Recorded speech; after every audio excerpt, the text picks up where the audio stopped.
In this universe, there is one great energy, and we have no name for it. People have tried various names for it, like God, like Brahman, like Tao. But in the West, the word God has got so many funny associations attached to it that most of us are bored with it. When people say God the Father Almighty, most people feel funny inside. But according to Buddhist philosophy, all this universe is one tathata. That means 10,000 functions or 10,000 things, one suchness. And we're all one suchness. And that means that suchness comes and goes like everything else, because this whole world is an on and off system. As the Chinese say, it's the yang and the yin. And therefore it consists of now you see it, now you don't, here you are, here you aren't, here you aren't. Because that's the very nature of energy, to be like waves, and waves have crests and troughs. Only we, being under a certain kind of sleepiness or illusion, imagine that the trough is going to overcome the wave or the crest. The yin, the dark principle, is going to overcome the yang, or the light principle, and that off is finally going to triumph over on. And we, shall I say, bug ourselves by indulging in that illusion. Gee, supposing darkness did win out, wouldn't that be terrible? And so we're constantly trembling and thinking that it may, because after all, isn't it odd that anything exists? It's most peculiar. It requires effort, it requires energy, and it would be so much easier for there to have been nothing at all.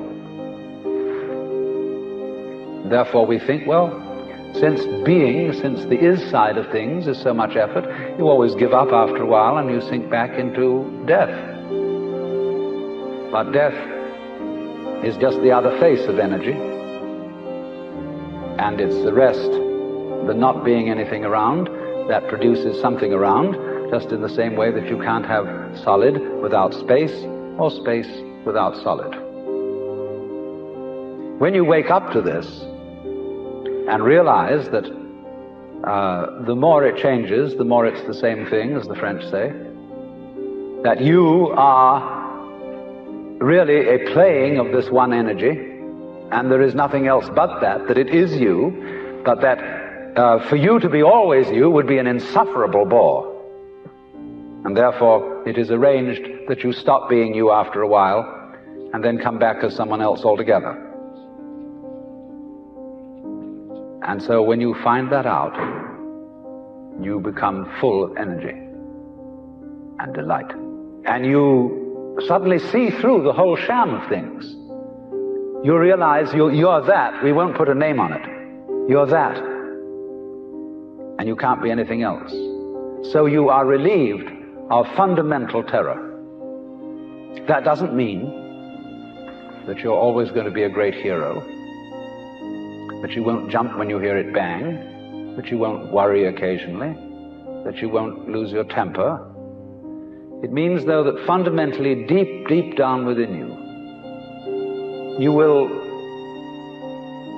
be able to be human in the pains, difficulties, and struggles that naturally go with human existence. But to have no hang-up, that is to say, to be able to drift like a cloud and flow like water, seeing that all life is a magnificent illusion, a playing of energy, and there is absolutely nothing fundamentally to be afraid of. Fundamentally. You will be afraid on the surface. You will be afraid of putting your hand in the fire. You will be afraid of getting sick. But you will not be afraid of fear. Fear will pass over your mind like a black cloud will be reflected in the mirror.